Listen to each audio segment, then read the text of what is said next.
C'est une petite entreprise de rénovation, comme il y en a tant en région parisienne.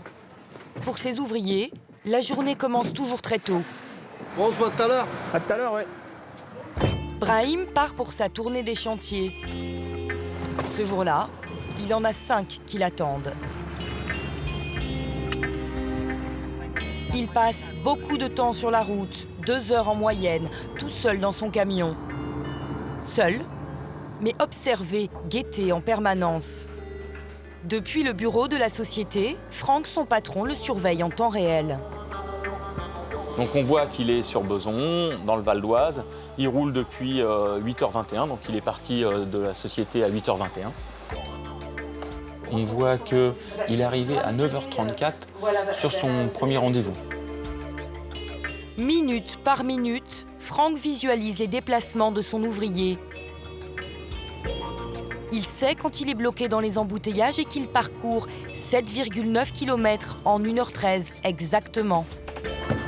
À quelle heure il arrive sur son deuxième chantier, 10h25. Ou que Brahim prend une pause imprévue et un peu prolongée. Même si le dispositif ne lui permet pas encore de savoir ce que son employé a commandé. La société utilise ce qu'on appelle la géolocalisation, une technique très en vogue dans les entreprises, même les plus modestes. Il suffit d'équiper le camion d'un géotraceur. Il est juste là, je pense. Brahim l'appelle le mouchard. Voilà. Il se trouve ici. Ouais, c'est le petit boîtier qui est là, avec les fils qui sont connectés. Vous voyez ? C'est interdit de le toucher. On peut pas. Il est scellé. Apparemment, être scruté ainsi en temps réel ne lui pose aucun problème. Le patron, lui, assume le recours à cette méthode et trouve cela très pratique. Lorsque j'ai des gens qui m'appellent pour me dire « Votre gars, il devait passer chez moi à 8h30, où il en est ?» Je clique donc sur la fiche du camion en question et ça me permet de savoir où il est exactement. Ça peut être interprété un peu comme du flicage, ça. Oui et non. Taxi, fleuriste, transport en commun. Aujourd'hui, des milliers de véhicules sont géolocalisés en France. Une autre pratique est en plein boom. Marie s'y adonne à l'heure de sa pause déjeuner. Elle va contrôler son employé, cette fois à son insu. Elle souhaite donc rester anonyme. Donc là, je vais me connecter sur ma caméra de cuisine. Comme de plus en plus de parents, elle va épier sa nounou en direct. Voilà, donc là, vous êtes dans ma cuisine. Elle vérifie comment se passe le repas avec ses 2 jeunes enfants. Je vois qu'elle est bien dynamique. Je regarde un petit peu comment ça se déroule, s'ils finissent bien leurs assiettes. Je regarde si ma nounou n'en prend pas un petit peu aussi. Elle ne mange pas chez nous. Donc ça, c'est pareil, c'est des choses qui sont importantes parce que si elle mangeait chez moi, j'aurais le droit de déduire de sa fiche de paye un petit panier repas de 4 € et quelques. Marie ne se contente pas d'observer. En fonction de ce qu'elle voit, il lui arrive d'intervenir. Allô ? Bonjour, ça va ? Oui ? Ça va, ils ont bien mangé aujourd'hui ? Ouais, bon. Et ouais, donnez-leur bien à boire avant de partir parce que souvent ils se plaignent à l'école qu'ils ont soif. Il faut boire avant de partir à l'école, parce qu'après vous allez avoir soif à l'école.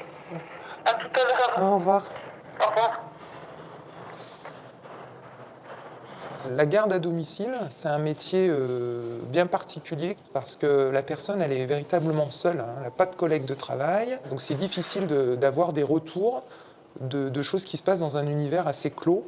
Ça justifie un petit peu qu'on soit inquiet. Et pourquoi ne pas lui dire qu'elle est filmée ? J'y ai pensé plusieurs fois. Le problème, c'est que j'ai peur que ce soit mal compris.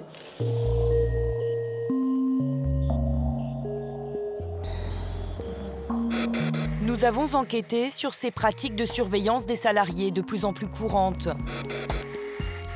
Des PME aux hypermarchés, en passant par les multinationales, nous avons découvert un phénomène dont nous ne soupçonnions pas l'ampleur.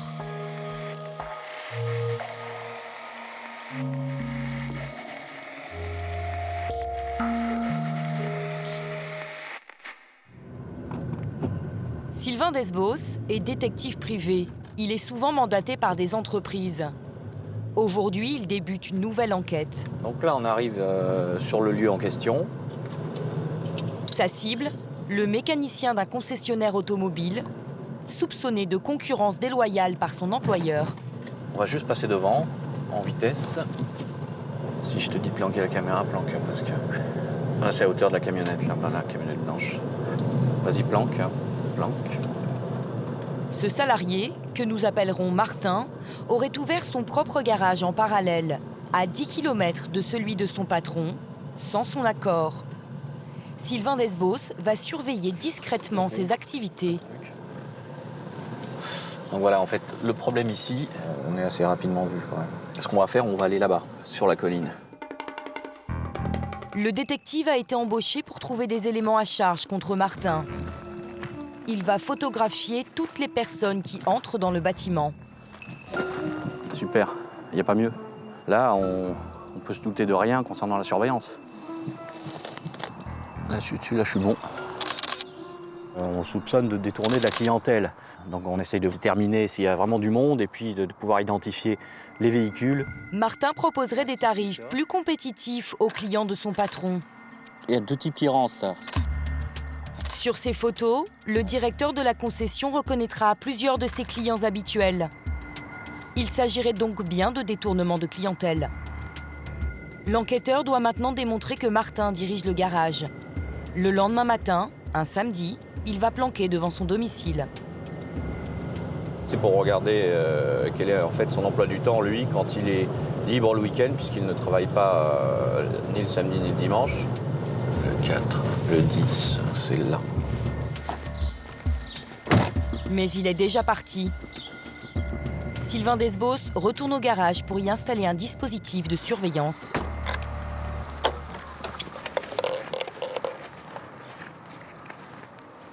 Alors ça, c'est un appareil qui permet de prendre des photos d'une manière automatique à chaque fois qu'il y a un mouvement.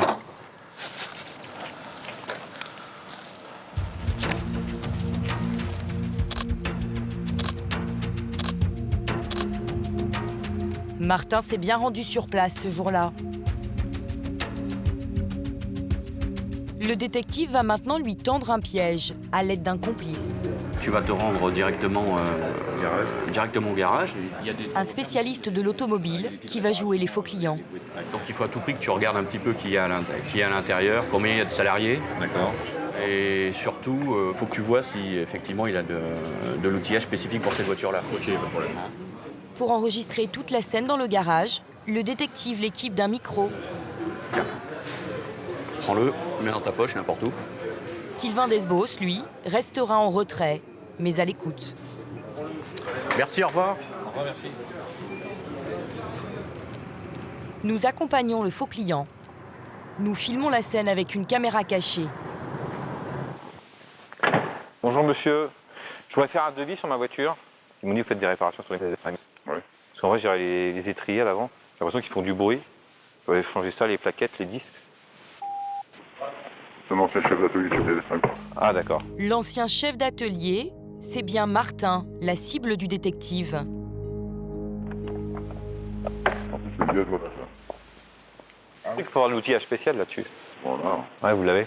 Ou on a un fournisseur à part, que, voilà. On arrive des fois d'avoir des pièces pour une moins chère chez les fringues. Donc on dépouille. Des pièces moins chères que chez son patron. Et je peux venir quand alors? Mardi 9h, c'est bon? Ok. Le détective a désormais toutes les preuves en main. Il a travaillé une semaine et gagné 3 000 €. Les dossiers qu'il monte constituent surtout un moyen de pression pour pousser un salarié au départ. Martin n'a jamais su qu'il était suivi. Il a fini par être licencié. Ça vous met pas mal à l'aise quelque part de participer au licenciement d'une personne, la suivre à son insu? Non, pas du tout. Vous savez, c'est une personne, en règle générale, c'est tout à fait légitime. Les missions qu'on a, j'ai jamais eu l'impression de porter atteinte à quiconque. Une mission qu'ils jugent légitime. Pour les patrons espions et ceux qu'ils emploient, derrière la surveillance des salariés, il y a toujours une bonne raison. Dans la grande distribution, par exemple, c'est la hantise du vol. Chaque année, cela représente près de 5 milliards d'euros de pertes. Pour s'en prémunir, les hypermarchés mettent les gros moyens. Cet homme en sait quelque chose. Il a travaillé pendant 4 ans pour une grande enseigne. Le métier que j'avais officiellement, c'était agent de sécurité. ADS. Après, la réalité, elle était différente. Sa mission, repérer les voleurs parmi les clients, mais surtout au sein du personnel. Il opérait alors en civil. Pour nous, il a accepté de décrypter le dispositif de surveillance d'un hypermarché. Là, par exemple, cette caméra de boule, là, elle est orientable à 360 degrés. Une espèce de boule noire. Bah, logiquement, c'est pour surveiller les clients, mais ça permet aussi de surveiller les caissières. Donc il y en a une à peu près tous les 15-20 mètres, là, donc il couvre toute la ligne de caisse. Tube en aluminium avec la barbette blanche. Bah, dedans, il y a une caméra qui traverse le magasin de part en part. C'est un miroir Saint-Denis. En fait. La plupart des salariés ne savent pas qu'il y a des caméras là-dedans. Ils ne connaissent pas le système. Voilà le type d'image que cette caméra peut enregistrer. Un long balayage de tous les rayons.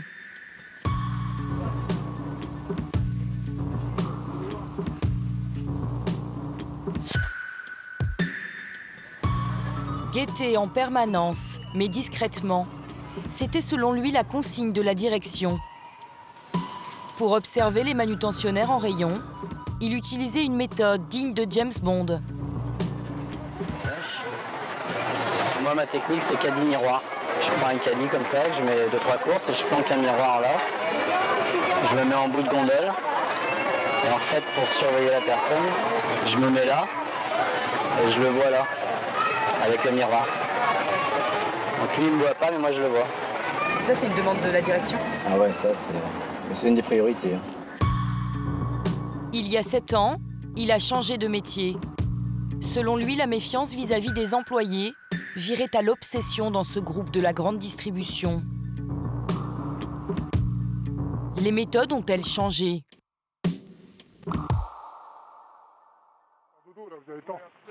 Nous allons équiper un agent de sécurité d'une caméra cachée. Il est opérateur vidéo dans un hypermarché de la même enseigne. Nous l'appellerons Cédric. Il veut témoigner d'une situation qu'il a de plus en plus de mal à supporter.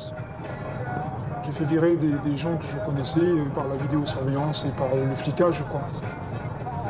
Je trouvais que ce que je faisais, c'était dégueulasse parce que bon, il y avait des gens que je côtoyais tous les jours. Il y avait certains, c'était des amis à moi et en fin de compte, il y en a, j'ai fait virer, quoi. Ils avaient des enfants, il y en a qui avaient une vie de famille et voilà, quoi. Il est 7 heures, l'heure de l'embauche pour Cédric. Il n'y a encore aucun client dans le magasin, mais les 50 caméras sont déjà en marche. On a des consignes, on a nous l'obligation de mettre les caméras le matin sur les salariés parce que bon, on voit qu'il y a beaucoup de vols dans la réserve. Des caméras à la précision redoutable. On peut zoomer, on peut voir, je veux dire, si quelqu'un sort un téléphone de sa poche, on peut même voir ce qu'il écrit en SMS par exemple. Cédric a laissé tourner la caméra cachée tout au long de la journée. Le soir, loin du magasin, il décrypte les images enregistrées. Cette semaine-là, il a un salarié dans sa ligne de mire. Demande express de sa hiérarchie. Là, vous allez voir un salarié, il a pris un emballage, mais on ne sait pas ce que c'est, donc vous voyez bien, on va zoomer dessus. Et il va jeter quelque chose. Donc on ne sait pas. Vous avez vu, il a dissimulé dans le Fenwick et il jette l'emballage. Mais on ne sait pas si c'est du vol ou non. Ce salarié est suivi depuis une semaine. C'est-à-dire à son embauche, dès qu'il va pointer, ben, on sera dessus jusqu'à qu'il débauche, quoi. Surveiller que quand il ira en pause, quand il ira faire pipi, et vérifier derrière lui ce qu'il fait, quoi. Nous n'avons pas terminé avec Cédric, mais à ce stade de l'enquête, nous avons voulu vérifier si cette vidéosurveillance omniprésente était légale. Nous avons rendez-vous avec le responsable de la CNIL, la Commission nationale informatique et liberté, l'autorité qui encadre la surveillance dans le monde du travail. L'employeur qui veut mettre des caméras, prenons cette hypothèse-là, dans son entreprise, il doit d'abord définir le pourquoi, informer ses salariés individuellement, ça peut être une lettre, mettre un petit panonceau et saisir les institutions représentatives du personnel, si elles existent, du projet. Voilà, c'est ça qu'il doit faire. Et ensuite, il déclare à la CNIL. Les déclarations sont sommaires, ne figurent ni le nombre de caméras installées, ni leur localisation. On ne met pas le nombre de caméras parce que les locaux peuvent changer. Par exemple, aussi, vous pouvez vous agrandir, réduire, déménager, ça n'enlève pas la finalité de la chose. Ce qui est important, c'est que les personnes soient informées que ça existe et que nous, on le sache aussi, mais on ne rentre pas dans ce détail-là. Chaque année, la CNIL enregistre des milliers de nouvelles déclarations de vidéosurveillance qu'elle ne vérifie presque jamais sur le terrain. Elle reçoit aussi de plus en plus de plaintes de salariés, des courriers comme celui-ci. Absence d'affichage de la vidéosurveillance et absence d'affichage pour le personnel. Voilà, typique défaut d'information aussi. Ça. Bon, ça, si on fait un contrôle, que pour ça, on ne le fait pas forcément, mais on écrit à l'organisme. Dans ce cas-là, il prend les mesures correctives. On peut faire un contrôle pour les vérifier. En l'absence de contrôle, certains dirigeants seraient-ils tentés d'abuser de ces dispositifs? Nous retrouvons Cédric. Cette fois, ce qu'il veut nous montrer, c'est que l'hypermarché utiliserait des caméras cachées. Il y a effectivement celles que l'on voit, et puis celles qu'on ne peut pas deviner. Là, on est dans une réserve où sont dissimulées des caméras dans des boîtiers style détection automatique, style désenfumage, des détecteurs incendie. Vous voyez la caméra ici? Alors, quand vous passez devant, vous ne voyez pas que c'est une caméra. Voilà, ici, voilà. Certaines caméras tournent-elles à l'insu des salariés, sans qu'ils en soient avertis? L'information est difficile à vérifier. Une certitude, le dispositif est insoupçonnable. L'opérateur va plus loin. Selon lui, la vidéosurveillance a pu être exploitée pour tendre des pièges à des employés jugés indésirables par la direction. Vous mettez quelqu'un dans un rayon jouet, vous lui mettez un jeu vidéo ouvert et tout ça. Nous, c'est arrivé qu'on avait mis des cartes SD, des cartes mémoire, à portée de main d'un salarié. Et c'est nous arrivé de ce salarié de le choper parce qu'il avait pris la carte. Il s'est dit, bon, c'est pas piégé, il n'y a pas d'antivol. Et après, on n'avait plus qu'à les cueillir, quoi. Ça s'appelle des pièges. Selon lui, ces consignes seraient liées à un contexte économique et social tendu dans l'entreprise. Nos responsables sont venus nous voir en disant qu'il y a trop de salariés, voilà quoi. En ce moment, la crise veut qu'il y a trop de salariés dans le magasin et que tout est bon pour virer les salariés. Ça les arrange de licencier sans payer quoi que ce soit derrière, quoi. Le groupe qui l'emploie n'a pas souhaité s'exprimer sur ses méthodes de surveillance. Notre demande d'interview est restée sans réponse. L'enseigne aurait-elle recours à d'autres pratiques en la matière?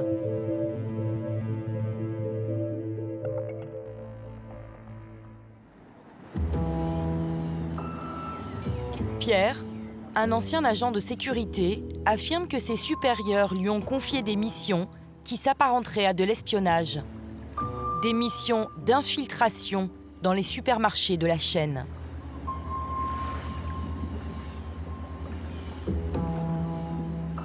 Je gagnais bien ma vie.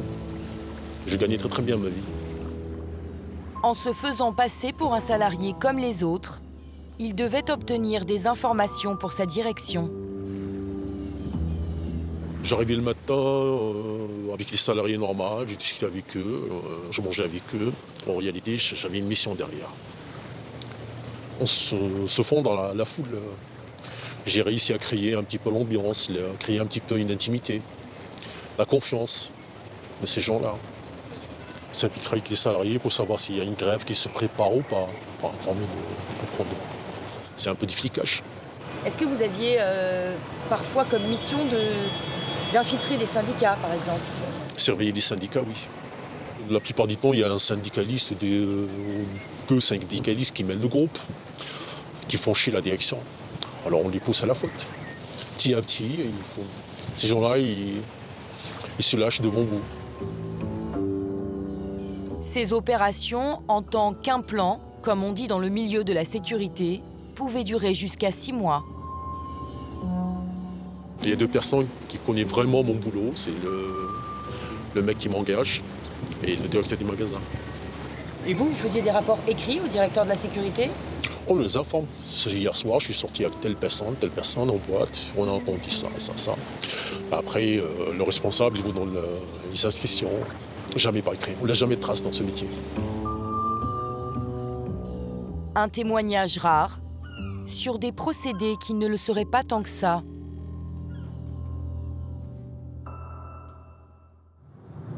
Une affaire récente et très médiatique vient de confirmer que de grandes entreprises ont recours à une surveillance généralisée.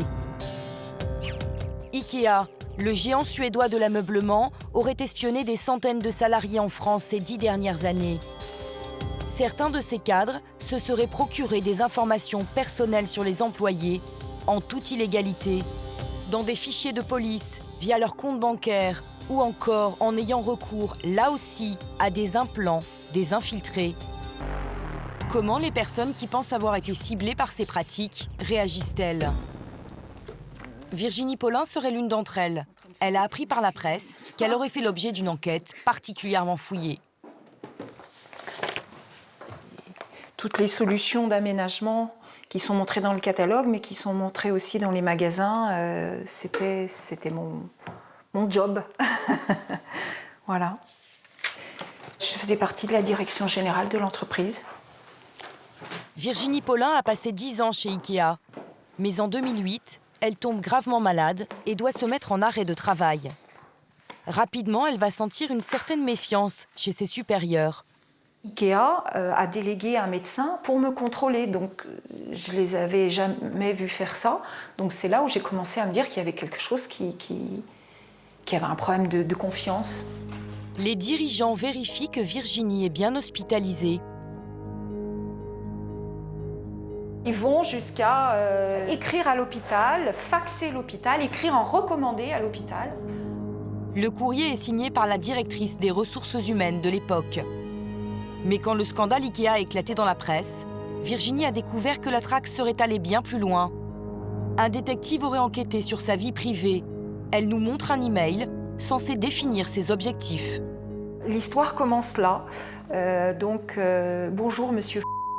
Voici les coordonnées d'une personne qui est en arrêt maladie depuis plusieurs mois, Virginie Paulin. Alors là, on donne mon numéro de sécurité sociale, mon adresse, ma date de naissance, mon lieu de naissance.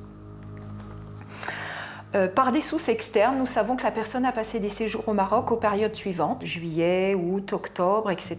Elles sont correctes, ces dates? Non, évidemment, non. Nous savons que cette personne a acheté une maison ou un appartement à Essaouira au Maroc et qu'elle profite de son arrêt maladie pour s'occuper de cette maison. Pourriez-vous me confirmer ses sorties du territoire? Pouvez-vous me confirmer son achat immobilier?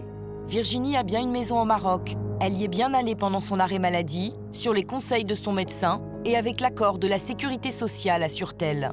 Selon elle, la direction d'Ikea ne semblait pas convaincue et lui aurait alors tendu un piège pour vérifier ses déplacements. Un jour, quelqu'un m'a appelé en se présentant comme personnel de la compagnie Royal Air Maroc et en me disant que je participais à un jeu, que si je faxais mon passeport et mes talons des derniers billets d'avion, je pouvais gagner un aller-retour Paris-Marrakech. Elle ne se doute de rien et envoie la photocopie de son passeport au numéro indiqué. En fait, il n'y a pas de jeu concours et rien à gagner. Cet email prouverait même que le directeur général d'Ikea était au courant des pratiques en cours. Monsieur Bayot réagit en disant « Excellent, on fait quand même les contrôles pendant la semaine après Noël de manière à la coincer. » Ce responsable, Virginie le connaissait bien. D'ailleurs, il se montrait souvent très chaleureux avec elle.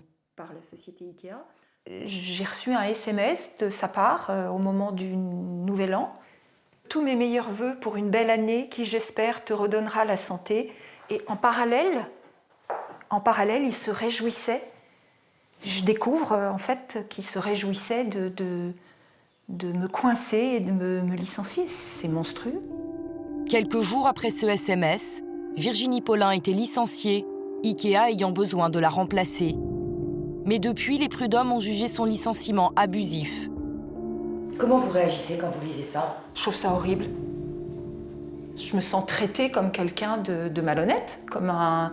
Enfin, c'est comme si la police venait fouiller, comme si j'avais fait quelque chose de mal, de répréhensible, oui, malhonnête. Je me sens... c'est un peu salissant, quoi. Elle a porté plainte contre Ikea pour utilisation frauduleuse de données personnelles et atteinte à la vie privée. L'autre cible de la surveillance extrême du groupe, c'est un magasin.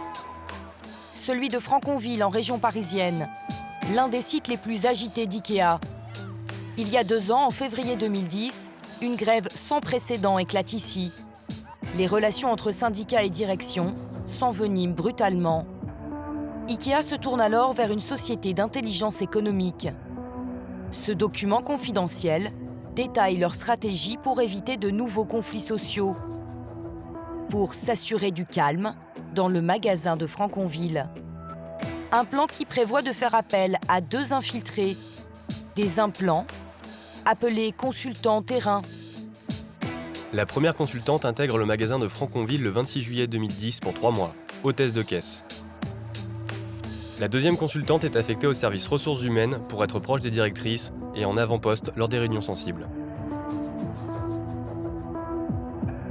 Une fausse hôtesse de caisse et une fausse stagiaire qui opéreront pendant plusieurs mois en immersion. Nous avons retrouvé l'une des 2 infiltrées, l'hôtesse de caisse. Nous la contactons. Les consignes que j'avais, c'était que j'étais en caisse, que je n'avais pas crié haut et fort les raisons pour lesquelles j'étais là, que je devais rester discrète pour ne pas exciter tout le monde, pour ne pas énerver les gens, pour ne pas provoquer ou susciter certaines émotions. Vous deviez surveiller quelqu'un? Non, je ne devais pas surveiller quelqu'un, je devais donner l'alerte en cas de problème. L'un des dirigeants de la société d'intelligence économique qui l'a embauché nous apprend que sa fausse caissière a une formation de garde du corps. Comment recrute-t-il ces implants, ces agents de protection rapprochés comme il les appelle? Ces gens-là travaillent que ponctuellement. On n'a pas du travail récurrent à leur confier. Donc c'est des gens qui travaillent 15 jours, 3 semaines, ça peut être que 2 jours. Et on travaille essentiellement par cooptation. On fait notre propre sélection, on a notre vivier. Et en fonction des problématiques, on se dit tiens, un tel est mieux adapté. C'est quelque chose qui se développe, ce genre de service que vous proposez aux entreprises, de l'infiltration? Écoutez, ça existe depuis la nuit des temps. J'hallucine quand j'entends ce genre de questions parce que je me dis, on a l'impression que vous êtes né d'hier, non? Cette manière d'opérer, elle est pas nouvelle. Je veux dire, ça existe déjà depuis des décennies. La pratique serait donc courante. Mais pour ceux qui disent en être victimes, cela reste difficile à croire. Adel Amara était le meneur de la grève en 2010 à Franconville, un syndicaliste particulièrement engagé. Licencié en février dernier, il aurait été l'une des personnalités visées par la surveillance. Je suis tombé de haut là, j'ai même eu de l'angoisse, une crise d'angoisse à la maison parce que tellement ça m'a touché dans mon être, quoi. Ça m'a touché en moi-même, quoi. Je vais au travail, je me fais espionner, mais j'étais choqué, quoi. Même là, je vous en parle et je suis pas bien, quoi. La personne en question qui était à la caisse, vous seriez douté que c'était une fausse... Non, pas du tout. Pas du tout. Moi, voilà, quand je viens le matin, je me dis pas je vais croiser des espions, quoi. Ou, je me dis pas du tout ça, quoi. Je vais avec une optique d'aller travailler, de faire mon boulot, d'aider le salarié quand je suis en délégation et voilà, quoi. Adel a fait appel de son licenciement. L'actuelle direction d'Ikea n'a pas souhaité répondre à nos questions sur toutes ces affaires de surveillance, mais elle a fermement condamné ces méthodes. 4 dirigeants ont été licenciés, une enquête interne a été ouverte et une information judiciaire est en cours. Patron espion, salariés fliqués, le monde du travail semble être entré dans une nouvelle ère, celle du soupçon. Une tendance qui fait les affaires des sociétés de sécurité ou d'intelligence économique, mais aussi celle de Benoît, Dans son magasin, il vend des caméras, des balises de géolocalisation. Son chiffre d'affaires ne cesse d'augmenter, en partie grâce à sa clientèle de gérants d'entreprise. Certains se laissent parfois tenter par d'autres gadgets. Alors tout ça, c'est des produits espions. Ça, c'est tout simplement un porte-manteau. Ici, vous avez la caméra. Les patrons souvent achètent ça pour mettre dans les vestiaires parce que souvent il y a du vol. Donc ils posent ça tout simplement, on le pose, on le met sur le mur comme ça. Vous mettez une micro SD à l'intérieur, vous pouvez enregistrer. Alors ensuite, on a la boîte de chewing-gum. Donc la caméra se cache ici directement. Voilà, vous le posez tout simplement et voilà. Des caméras cachées, il y en a dans cette montre, cette horloge ou encore dans ce stylo mouchard, une de ses meilleures ventes. Ces objets séduisent aujourd'hui des artisans ou des patrons de PME. Comptez 80 € pour cette fausse canette de soda. En dessous, vous avez le bouton on-off. Donc là, si on le met sur on, on reste appuyé dessus. Donc là, le bouton vert s'allume, il va clignoter 3 fois et ça va s'éteindre. Donc là, c'est en train d'enregistrer. À ce tarif, l'espionnage est désormais à la portée de la plus petite des sociétés. Là, vous êtes en train d'être filmé sans que vous en rendiez compte. Avec l'avènement de ces nouvelles technologies, il va devenir de plus en plus simple de s'assurer que ses salariés sont bien en train de travailler.